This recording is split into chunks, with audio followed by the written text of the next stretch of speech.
Ministries.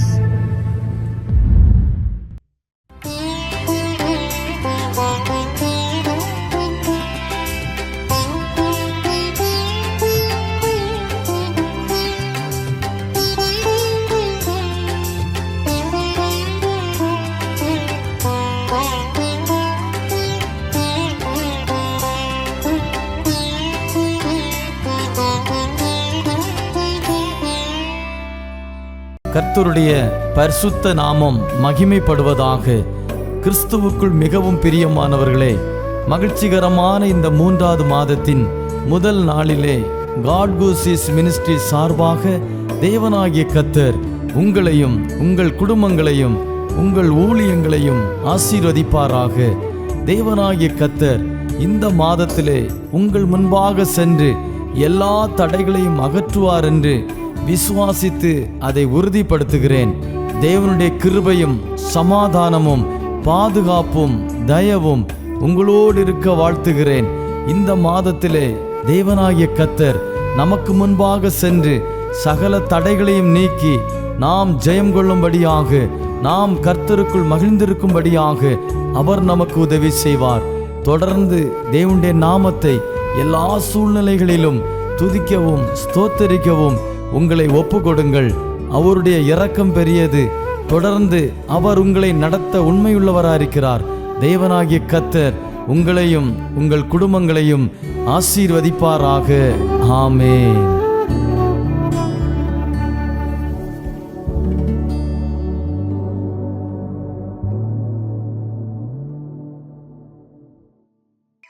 ക്രിസ്തു ദൈവനാമത്തിന് മഹത്വം ഉണ്ടാകട്ടെ. അനുഗ്രഹിക്കപ്പെട്ട നല്ല നിമിഷത്തിനായി കർത്താവിന് നന്ദി അർപ്പിക്കുന്നു.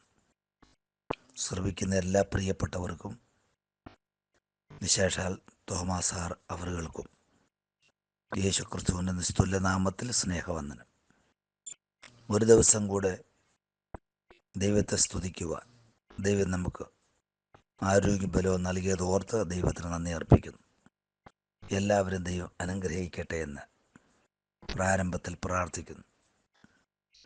അല്പസമയത്തെ ചിന്തയ്ക്ക് ആധാരമായി 119 സങ്കീർത്തനം 18 വാക്യം വായിക്കുന്നു.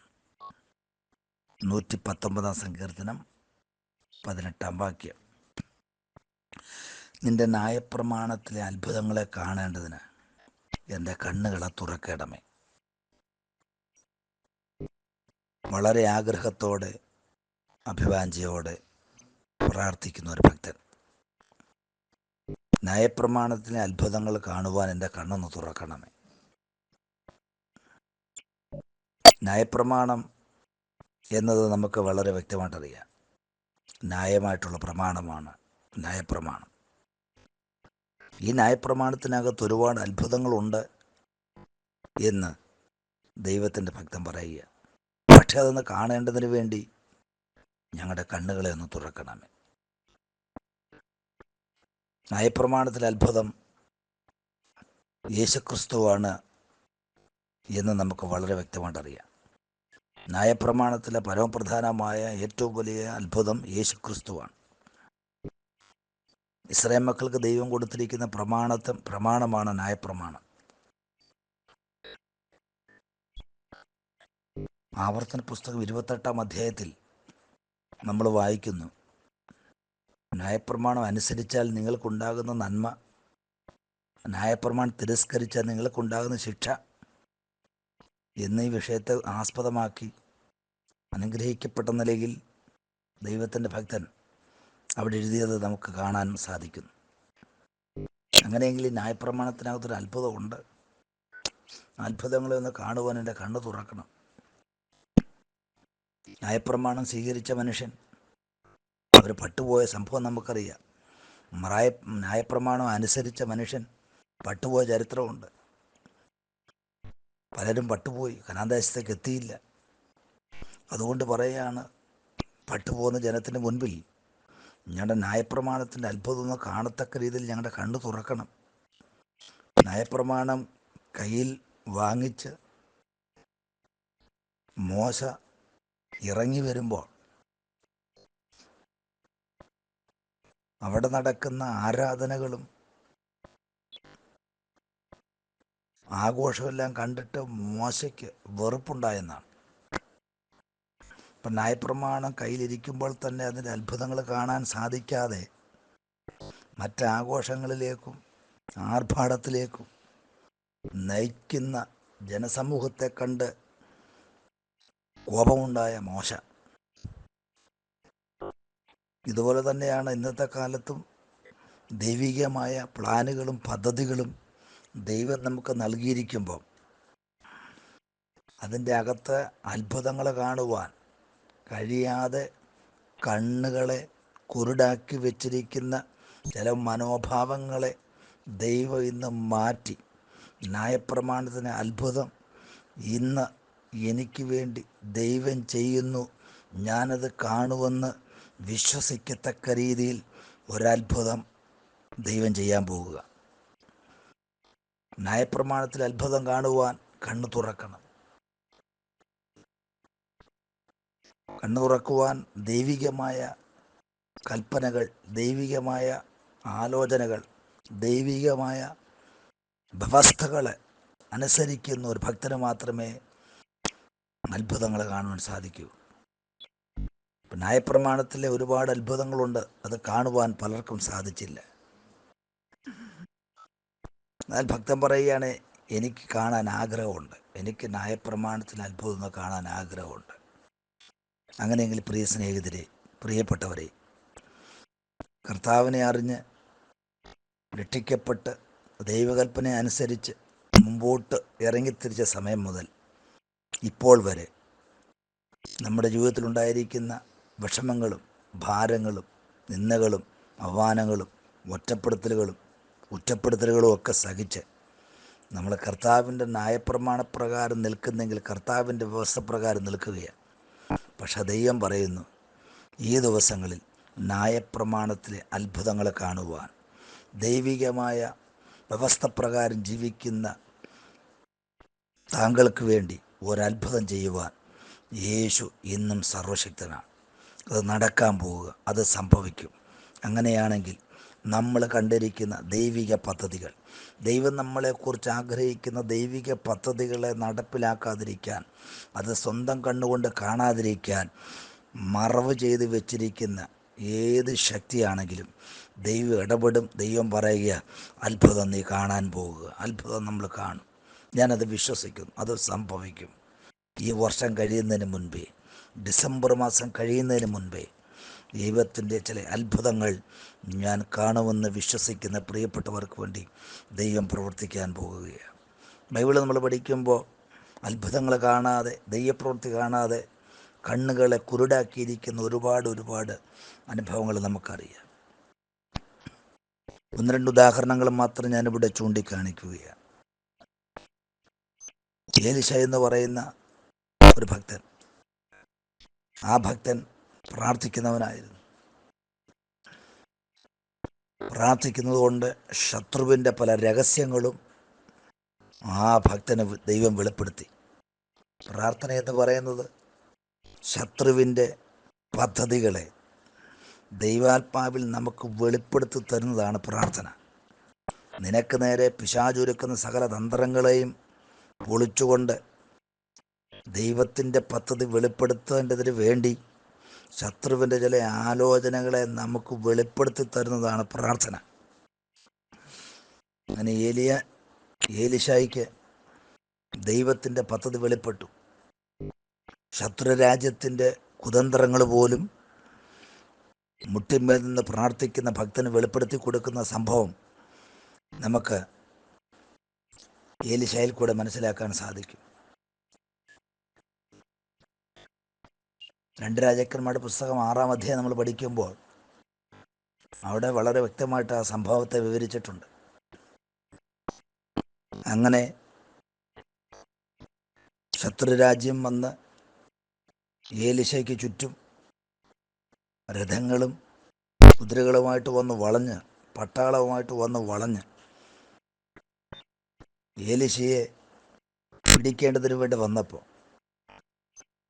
ആ ഏലിശയുടെ ദാസൻ വെളിയിലിറങ്ങി നോക്കിയപ്പോൾ പട്ടാളം മുഴുവനും അവരുടെ ചുറ്റും നിൽക്കുന്നതായിട്ട് കണ്ടു. ഓടിവന്ന് ഏലീശയോട് പറഞ്ഞു, ഗുരു, പ്രവാചക, നമ്മളെ അറസ്റ്റ് ചെയ്യേണ്ടതിന് വേണ്ടി ഒരു കൂട്ടം പട്ടാളക്കാർ വന്നിരിക്കുന്നു, എന്തു ചെയ്യും? അപ്പോൾ ആ ഭക്തൻ പറഞ്ഞത് ഇങ്ങനെയാ, നീ അവരെ പേടിക്കണ്ട, അവരോട് കൂടെ ഉള്ളവരെക്കാൾ അധികം നമ്മോട് കൂടെ ഉണ്ട് ആളുകൾ എന്ന് പറഞ്ഞ് ആ ദാസന്റെ തലയിൽ കൈവച്ച് പ്രാർത്ഥിക്കുന്നത് നമുക്ക് കാണാൻ കഴിയും. പ്രാർത്ഥിച്ചപ്പോൾ അവൻ്റെ കണ്ണു തുറന്നു. ഇങ്ങനെ പ്രാർത്ഥിച്ചത്, യഹോവേ, ഇവൻ കാണത്തക്കവണ്ണം ഇവൻ്റെ കണ്ണ് തുറക്കണമേ എന്ന് പറഞ്ഞു. യഹോവ ബാല്യക്കാരൻ്റെ കണ്ണ് തുറന്നു.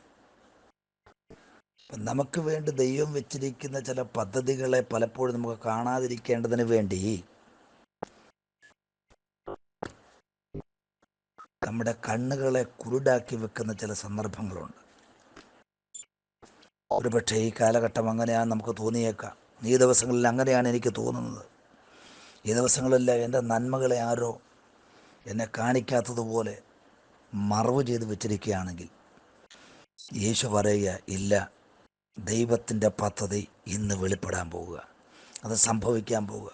നമ്മൾ ആത്മീയ ദർശനം കണ്ട, നമ്മൾ ദൈവത്തിൽ ആലോചന ഏറ്റെടുത്ത് ഇന്ന ഇന്ന കാര്യങ്ങൾ ദൈവം നടത്തിത്തരാമെന്ന് ദൈവം വാഗ്ദത്തം പറഞ്ഞ് ദൈവികമായ പ്ലാനുകളും പദ്ധതികളും ആത്മനിയോഗത്താൽ ഏറ്റെടുത്ത് മുമ്പോട്ട് യാത്ര ചെയ്യുന്ന ഒരു ഭക്തൻ്റെ ആത്മീയ നിലവാരത്തെ ഇല്ലാതാക്കി, അവൻ്റെ ആത്മീയ കണ്ണുകളെ കുരുടാക്കി, ആത്മീയ ദർശനമില്ലാതാക്കി, അവൻ അനുഗ്രഹിക്കപ്പെട്ട പദവികളും അത്ഭുതങ്ങളും കാണുവാൻ കഴിയാതെ കണ്ണ് കുരുടാക്കി വച്ചിരിക്കുന്ന ചില ശക്തികളുണ്ടെങ്കിൽ യേശുവിൻ്റെ അധികാരമുള്ള നാമത്തിൽ കൽപ്പിക്കണം, എൻ്റെ ദൈവികമായ പദ്ധതികളുടെ അനുഗ്രഹത്തിന് തടസ്സമായി നിൽക്കുന്ന അന്ധകാര ശക്തികളെ വിട്ടുമാറാൻ, അതുമാത്രമല്ല എൻ്റെ കണ്ണ് തുറക്കണമേ എന്ന് നമുക്ക് ദൈവത്തോട് പ്രാർത്ഥിക്കണം.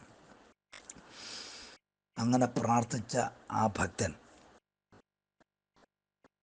ഭക്തൻ്റെ ദാസന് വലിയ ദൈവിക ദർശനം കണ്ടതുപോലെ നമുക്ക് ദിവസങ്ങളിൽ പ്രാർത്ഥിക്കാം.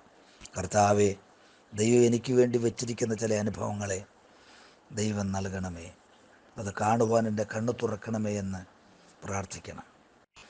നമ്മുടെ പ്രവർത്തന മേഖലകളിൽ, വീടിനകത്ത്, നമ്മുടെ ജോലി സ്ഥലങ്ങളിൽ, സാമ്പത്തിക വിഷയങ്ങളുടെ മേൽ, ആത്മീയ വിഷയങ്ങളുടെ മേൽ, തലമുറയുടെ വിഷയങ്ങളുടെ മേൽ, ഏതൊക്കെ വിഷയത്തിലാണ് ദൈവിക പദ്ധതികളും ദൈവികമായ ന്യായപ്രമാണത്തിന് അത്ഭുതങ്ങൾ കാണുവാൻ ഞങ്ങൾ ആഗ്രഹിച്ചിരിക്കുന്നെങ്കിൽ ആ വിഷയത്തിൻ്റെ മേൽ ദൈവത്തിൻ്റെ പദ്ധതി വെളിപ്പെടാൻ പോവുക. ഒന്ന് പ്രാർത്ഥിക്കാമോ? കണ്ണ് തുറക്കണമേ, എൻ്റെ കണ്ണൊന്ന് തുറക്കണമേ, എൻ്റെ കണ്ണ് തുറക്കണമേ. അതുകൊണ്ട് വിശ്വാസത്താൽ പറ. ഞാനും വിശ്വസിച്ച് പറയുന്നു, ഈ ദിവസങ്ങളിൽ ദൈവം എന്നോട് പറഞ്ഞ വിഷയങ്ങളുടെ മേൽ ദൈവം എൻ്റെ കണ്ണ് തുറന്നത് കാണിക്കുവാനായിട്ട് ആഗ്രഹിക്കുന്ന ദിവസങ്ങളെന്ന് ഞാൻ വിശ്വസിക്കുന്നു. അതുകൊണ്ട് ധൈര്യപ്പെടൂ. അങ്ങനെയാണെങ്കിൽ ഈ ദൈവത്തിൻ്റെ പദ്ധതി നടപ്പാക്കാതിരിക്കാൻ ഈ ലോകത്തിൻ്റെ ദൈവം മനുഷ്യൻ്റെ മനസ്സ് കുരുടാക്കുന്നു എന്നൊരു വാക്യമുണ്ട്. 2 കൊരിന്ത്യർ 4-ാം അധ്യായത്തിൻ്റെ 4-ാം വാക്യമാണ്. ക്രിസ്തുവിൻ്റെ തേജസ്സുള്ള സുവിശേഷത്തിൻ്റെ പ്രകാശനം ശോഭിക്കാതിരിക്കാൻ ഈ ലോകത്തിൻ്റെ ദൈവം അവിശ്വാസികളുടെ മനസ്സ് കുരുടാക്കി. സുവിശേഷത്തിൻ്റെ പ്രകാശനം ശോഭിക്കാതിരിക്കാൻ ഈ ലോകത്തിൻ്റെ ദൈവം അവിശ്വാസികളുടെ മനസ്സ് കുരുടാക്കി. സുവിശേഷത്തിൻ്റെ പ്രകാശനം എന്താ? സുവിശേഷം യേശു ക്രിസ്തുവാണ് സുവിശേഷം. നമ്മുടെ ന്യായപ്രമാണത്തിൽ അത്ഭുതം കാണുമോ? കണ്ണു തുറക്കണം. സുവിശേഷം യേശുവാണ്. യേശുവിനെ കാണാതിരിക്കാൻ, അതിൻ്റെ പ്രകാശനം പൂർത്തീകരിക്കാതിരിക്കാൻ ഈ ലോകത്തിലെ ദൈവം അവിശ്വാസികളുടെ മനസ്സ് കുരുടാക്കി. ഇവിടെ ശ്രദ്ധിക്കുന്ന ഒരു വാക്കുണ്ട്, അവിശ്വാസികളുടെ മനസ്സ് കുരുടാക്കി. അപ്പോൾ എന്തുകൊണ്ടാണ് ന്യായപ്രമാണത്തിൻ്റെ അത്ഭുതമാകുന്ന യേശു ക്രിസ്തുവിനെ കാണുവാൻ കഴിയാത്തെന്ന് ചോദിച്ചാൽ, അവിശ്വാസം ഉണ്ടാകുന്ന ഒരു മനസ്സ്. പലപ്പോഴും നമ്മൾ അവിശ്വാസികളാവും. ഇത്ര നാളും പ്രാർത്ഥിച്ചിട്ട് കാര്യങ്ങൾ നടന്നില്ല. ഞാൻ എത്ര മാസമായി പ്രാർത്ഥിക്കുന്നു, എത്ര വർഷമായി പ്രാർത്ഥിക്കുന്നു, എന്നിട്ടും എന്തുകൊണ്ട് കാര്യം നടക്കുന്നില്ലെന്നുള്ള ചിന്ത വന്ന് നമ്മുടെ മനസ്സിന് അവിശ്വാസം ഉണ്ടാക്കി അത്ഭുതങ്ങൾ കാണാതിരിക്കാൻ നമ്മുടെ മനസ്സിനെ കുരുടാക്കുന്ന ചില ശക്തി ഉണ്ടെങ്കിൽ വിശ്വസിക്കണം. അതുകൊണ്ടാണ് യേശു ക്രിസ്തു പറഞ്ഞു, അല്പവിശ്വാസികളെ, നിങ്ങൾ അല്പവിശ്വാസികളാണ്. നിങ്ങൾ വിശ്വസിച്ചാൽ ഇന്ന കാര്യങ്ങൾ നടക്കും. വിശ്വസിച്ചാൽ ദൈവിക പദ്ധതികൾ നടക്കും. വിശ്വസിച്ചാൽ അത്ഭുതങ്ങൾ നടക്കും. വിശ്വസിച്ചാൽ നീ ദൈവത്തിൻ്റെ മഹത്വം കാണും എന്നൊരുപാട് പദങ്ങൾ യേശുക്രിസ്തു വിശ്വാസത്തെ ആസ്പദമാക്കി ഉറപ്പിച്ച് പ്രസ്താവിക്കുന്ന ഒരുപാട് വാക്കുകളുണ്ട്. അതുകൊണ്ട് ഈ ദിവസങ്ങളിൽ നമുക്ക് വിശ്വസിക്കാം. ഞാനും വിശ്വസിക്കുന്നു. എനിക്ക് വേണ്ടിയുള്ള ദൈവിക പദ്ധതികൾ ന്യായമായ പ്രമാണപ്രകാരം ദൈവിക കൽപ്പന ഞാൻ അനുസരിക്കുന്നതുകൊണ്ട് ദൈവം എനിക്ക് നൽകിയ ന്യായമായ പ്രമാണപ്രകാരമുള്ള നന്മകൾ കാണുവാൻ എൻ്റെ കണ്ണ് തുറക്കണമേ. പ്രിയ സ്നേഹിതരെ, എന്നെ കേൾക്കുന്ന പ്രിയപ്പെട്ടവരെ, താങ്കൾ ഇതുവരെ യേശുവിനെ അറിഞ്ഞിട്ടില്ലെങ്കിൽ, സുവിശേഷം എന്ന ക്രിസ്തുവിനെ നിങ്ങളിതുവരെ അറിഞ്ഞിട്ടില്ലെങ്കിൽ, ഇന്നറിയാനൊരു അനുഗ്രഹിക്കപ്പെട്ട സമയം. ഈ സമയം നഷ്ടമാക്കരുത്. യേശുവിനെ അറിഞ്ഞ് ഈ ലോകത്തെ ഏറ്റവും വലിയ അനുഗ്രഹിക്കപ്പെട്ട പദവിയാകുന്ന ക്രിസ്തുവിനെ അറിഞ്ഞ് ജീവിതം ധന്യമാക്കുവാൻ, ദൈവിക പദ്ധതിയിലേക്ക് കടന്നു വരുവാൻ നിങ്ങളുടെ അവിശ്വാസം മാറ്റി വിശ്വാസമുള്ളൊരു മനസ്സുള്ളവരായി തീരുവാൻ ദൈവം കൃപ നൽകട്ടെ. ഈ വചനങ്ങളായ ദൈവം നമ്മളെ അനുഗ്രഹിക്കുമാറാകട്ടെ.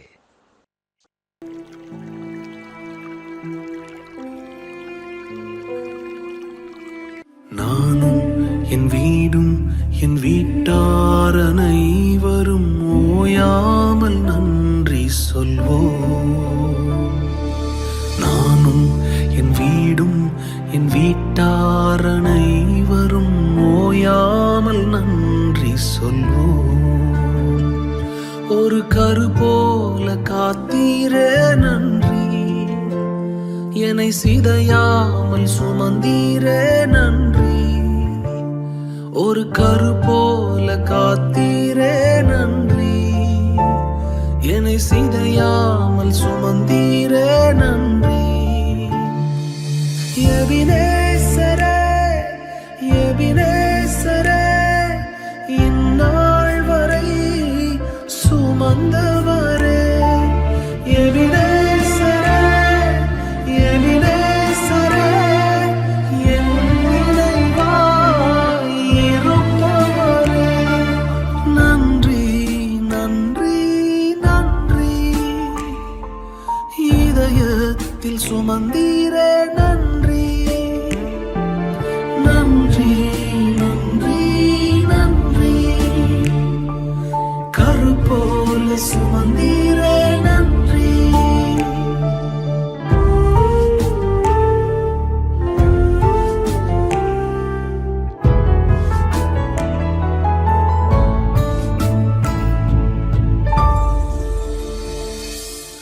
ஒன்றுமே இல்லாமல் துவங்கின என் வாழ்வு நன்மையால் நிறைந்துள்ளதே.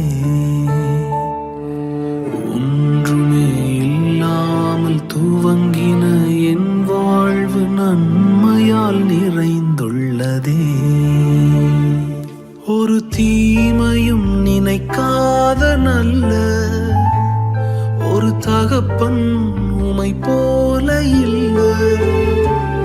ஒரு தீமையும் நினைக்காத நல்ல ஒரு தகப்பன் உமை போல இல்லை. எபினேசரே, எபினேசரே, இந்நாள் வரை சுமந்தவரே. எபினேசரே, எபினேசரே, என் நினைவாய் இருப்பவரே. நன்றி, நன்றி, நன்றி. இதயத்தில் சுமந்தீரே நன்றி. நன்றி, நன்றி, நன்றி. கரு போல சுமந்தீரே நன்றி.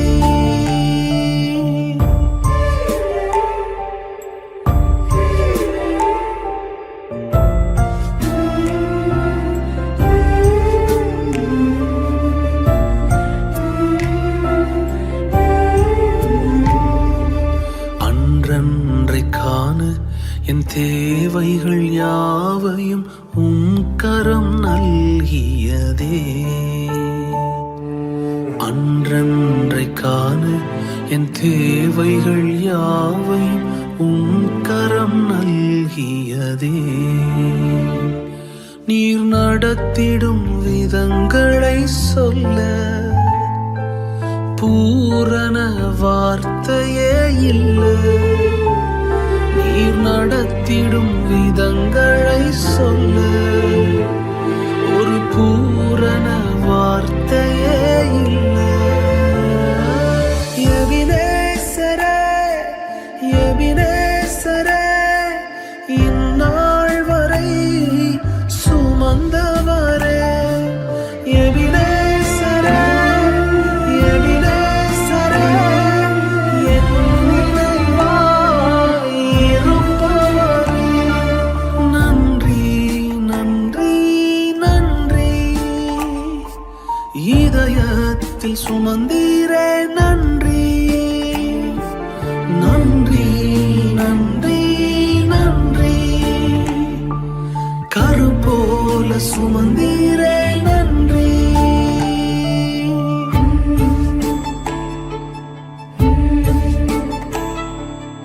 ஞானிகள் மத்தியில் பைத்தியம் என்னையும் அழைத்தது அதிசயமே. நான் இதற்கான பாத்திரன் அல்ல, இது கிருபையே வேறொன்றும் இல்லை. நான் இதற்கான பாத்திரன் அல்ல, இது கிருபையே